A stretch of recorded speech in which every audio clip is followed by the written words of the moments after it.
Auzubillahiminash-shaytanir-rajim. Bismillahir-rahmanir-rahim. Assalamu alaikum dear students. Myself Ikra Nazish and I am your biology teacher. अच्छा dear students, in our last lecture we discussed about malaria as an example of biological method. Last lecture में जो हमारी बियोलॉजिकल problem थी वो थी what is the cause of malaria. ठीक है, अगर आपने मेरा लास्ट लेक्चर लिया तो आपको अच्छे से याद होगा कि हमारा जो बियोलॉजिकल प्रॉब्लम थी वो थी what is the cause of malaria, कि मलेरिया किसकी वजह से हो रही है, मलेरिया डिजीज, कि मलेरिया डिजीज का कॉज क्या है. ठीक है, हमने उसको बियोलॉजिकल मेथड को फॉलो करते हुए उस प्रॉब्लम को सॉल्व किया और एंड पे जो हमारा रिजल्ट निकला था वो हमारा रिजल्ट ये था कि Plasmodium is the cause of malaria. ठीक है, कि प्लाज्मोडियम की वजह से मलेरिया डिजीज हो रही है. अब स्टूडेंट्स हमें प्लाज्मोडियम का पता चल गया. ठीक है, प्लाज्मोडियम क्या थे, माइक्रो ऑर्गेनिजम्स थे. ठीक है, और वो मलेरियल पेशेंट के ब्लड में मौजूद थे. ओके, अब यहां तक तो जो क्यूरी थी वो हमारी सॉल्व हो गई, ये मिस्ट्री सॉल्व हो गई. ठीक है, लेकिन अभी भी हमें ये नहीं पता था कि ये जो प्लाज्मोडियम है ये ह्यूमन के ब्लड में कैसे आ रहा है. ठीक है, अभी भी एक मिस्ट्री थी जो अनसॉल्व थी.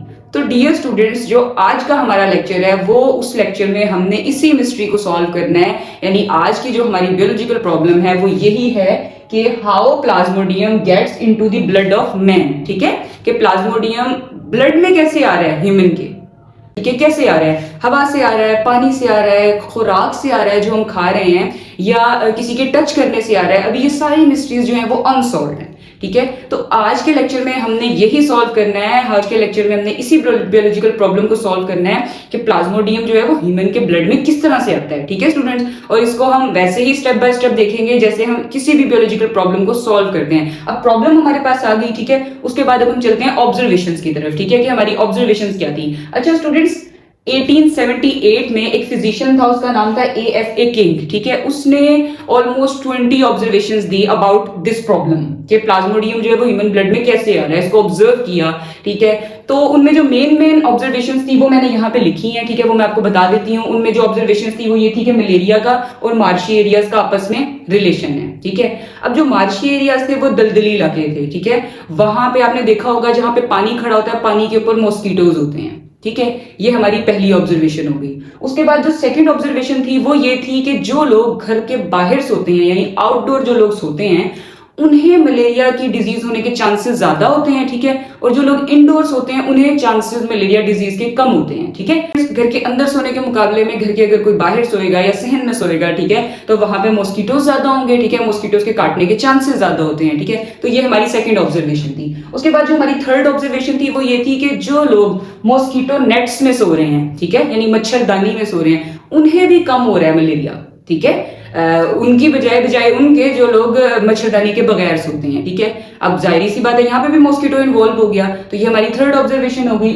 उसके बाद जो नेक्स्ट हमारे पास ऑब्जर्वेशन थी वो ये थी कि जो लोग स्मोकी फायर के करीब, यानी धुआं जहां पे मौजूद होता है, कहीं आग लगी हुई होती है, वहां उसके करीब, स्मोक के करीब जो लोग स्मोकी फायर के करीब सो रहे थे उन्हें भी मलेरिया नहीं हो रहा था. ठीक है, अब क्यों नहीं होता, क्योंकि स्मोक के करीब जहां पे धुआं होता है वहां पे जितने भी मच्छर होते हैं वो ऑलरेडी वो मर जाते हैं धुएं की वजह से. ठीक है, तो डियर स्टूडेंट्स, इन सारी ऑब्जर्वेशंस में जो ऑब्जर्व किया AFA किंग ने वो ये ऑब्जर्व किया कि कहीं ना कहीं मॉस्किटो का रोल है इसमें. ठीक है, मार्शी एरियाज में भी मॉस्किटो होते हैं, जो लोग बाहर सोएंगे उन्हें भी मच्छर काटेंगे. इसके अलावा जो लोग मच्छरदानी में के अलावा सोएंगे बगैर मच्छरदानी के उन्हें भी मच्छर काटेंगे. और जो लोग स्मोकी एरियाज में के करीब रह रहे हैं, स्मोक के करीब सो रहे हैं, स्मोकी फायर के करीब सो रहे हैं, तो उन्हें भी मच्छर नहीं काटता. ठीक है, तो इसने इन सारी ऑब्जर्वेशन से जो उसने रिजल्ट निकाला वो ये निकाला कि मॉस्किटो रीजन है मलेरिया के स्प्रेड होने का. ठीक है, मॉस्किटो मलेरिया के फैलने की रीजन है.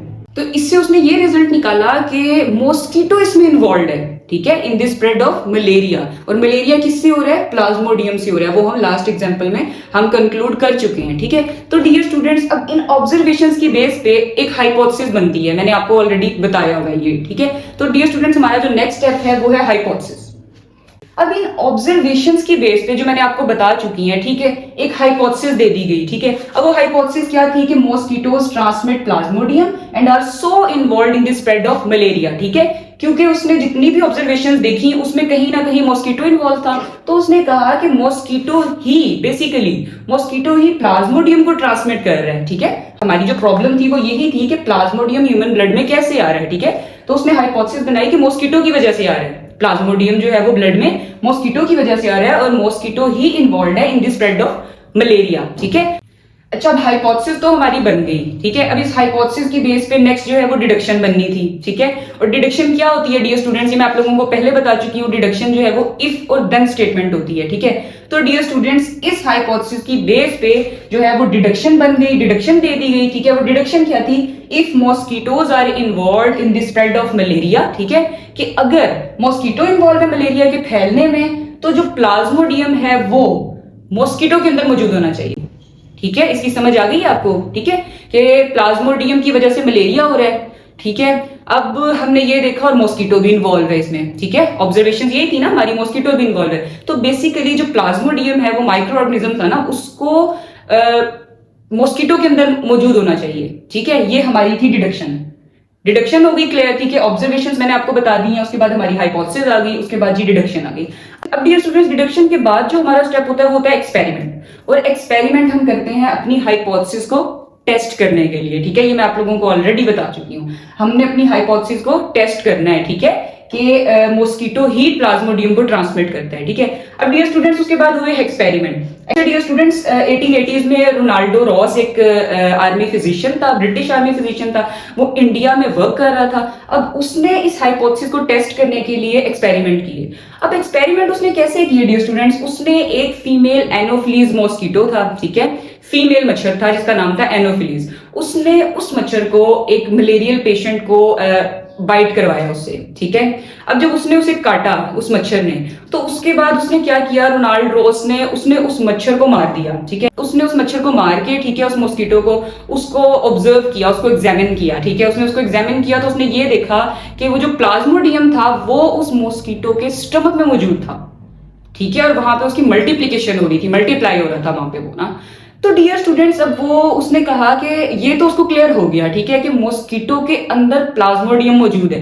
ठीक है, लेकिन अब उसने ये भी तो टेस्ट करना है ना कि मलेरियल पेशेंट से मॉस्किटो के तो अंदर आ गया, लेकिन इससे किसी दूसरे पर्सन में कैसे ट्रांसफर हो रहा है। ठीक है, अब उसने इसे प्रूव कैसे करना था, उसने ये सोचा कि मैं अब इस मॉस्किटो से, ठीक है, किसी हेल्दी पर्सन को बाइट करवाता हूं। ठीक है, सेम मॉस्किटो से जो इन्फेक्टेड हो गया, ये उसने सोचा। लेकिन किसी भी हेल्दी पर्सन को इस एक्सपेरिमेंट के लिए यूज करना बहुत ज्यादा रिस्की था। ठीक है, तो इसलिए उसने ह्यूमन को यूज नहीं किया, उसने स्पैरो को यूज किया इस एक्सपेरिमेंट के लिए। ठीक है, स्पैरो को। तो डियर स्टूडेंट्स स्पैरो के लिए उसने फीमेल क्यूलेक्स मॉस्किटो लिया। ठीक है, फीमेल क्यूलेक्स मॉस्किटो लिया, उसने उस फीमेल क्यूलेक्स मॉस्किटो को अलाउ किया कि वो जाके एक इन्फेक्टेड स्पैरो को बाइट करे। ठीक है, जब उस इन्फेक्टेड स्पैरो को क्यूलेक्स मॉस्किटो ने जाके काटा तो उस इन्फेक्टेड स्पैरो के अंदर क्योंकि प्लाज्मोडियम मौजूद था, तो वो प्लाज्मोडियम जो है वो क्यूलेक्स मॉस्किटो के अंदर आ गया। उसके बाद उसने उसे एग्जामिन किया। ठीक है, और उसने ये देखा कि उस क्यूलेक्स मॉस्किटो के स्टमक के अंदर वो प्लाज्मोडियम मौजूद था और वो मल्टीप्लाई हो रहा था, और उसके बाद वो जाके उसके मॉस्किटो के स्लाइवरी ग्लैंड में ट्रांसफर हो गया। ठीक है स्टूडेंट्स, अब उसके बाद उसने क्या किया, उस इन्फेक्टेड क्यूलेक्स मॉस्किटो को उसने अलाउ किया कि वो जाके जो है ना किसी हेल्दी स्पैरो को बाइट करे। ठीक है स्टूडेंट्स, ये आपको क्लियर हुआ है कि इन्फेक्टेड स्पैरो को क्यूलेक्स मॉस्किटो ने बाइट किया और इन्फेक्टेड स्पैरो से जो प्लाज्मोडियम था वो क्यूलेक्स मॉस्किटो के अंदर आ गया। ठीक है, अब क्या हुआ कि उसने क्यूलेक्स मॉस्किटो को हेल्दी स्पैरो को बाइट करने दिया। ठीक है, जब क्यूलेक्स मॉस्किटो ने जाके हेल्दी स्पैरो को काटा तो फिर उसने ऑब्जर्व किया कि जो हेल्दी स्पैरो थी उसे भी मलेरिया हो गया।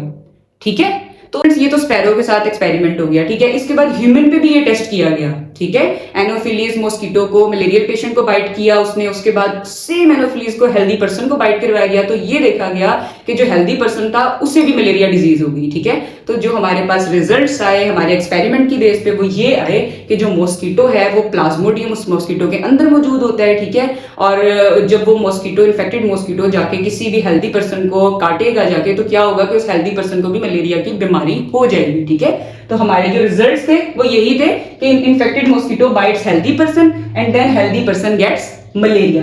तो जो स्टूडेंट्स अब इन रिजल्ट्स की बेस पे हमने कंक्लूड करना था। ठीक है, हमारा तो स्टूडेंट्स हमारा जो कंक्लूजन था वो ये था कि ये जो डिजीज है मलेरिया की ये मॉस्किटो से फैल रही है। ठीक है, उस मॉस्किटो के अंदर प्लाज्मोडियम मौजूद होता है। ठीक है, और वो प्लाज्मोडियम इन्फेक्टेड पर्सन को बाइट करने से मॉस्किटो के अंदर आया और फिर उस मॉस्किटो से हेल्दी पर्सन के अंदर ट्रांसफर हो गया। जब उस मॉस्किटो ने किसी हेल्दी पर्सन को बाइट किया तो वो प्लाज्मोडियम उसके अंदर ट्रांसफर हो गया और उसकी वजह से वो जो हेल्दी पर्सन था वो इन्फेक्टेड हो गया। ठीक है स्टूडेंट्स, और स्टूडेंट्स जो हमने कंक्लूड किया था वो ये था कि जो इसमें मॉस्किटो जो इन्वॉल्व है वो फीमेल मॉस्किटो है और वो एनोफिलीज मॉस्किटो है। ठीक है, उसका भी एक स्पेसिफिक नेम था। ये बड़ा इंपॉर्टेंट एमसीक्यू भी आता है, ये शॉर्ट क्वेश्चन भी आ जाता है। ठीक है, कि कौन सा स्पेसिफिक मॉस्किटो है, उसका क्या नाम है मॉस्किटो का जिसके काटने से मलेरिया की डिजीज जो है वो फैलती है। ठीक है, तो आपको पता होना चाहिए वो फीमेल मॉस्किटो है और एनोफिलीज नाम है उसका। ठीक है, तो स्टूडेंट्स ये हमारा कंक्लूजन था। इसके अलावा मैंने यहाँ पे फ्लो डायग्राम बनाई है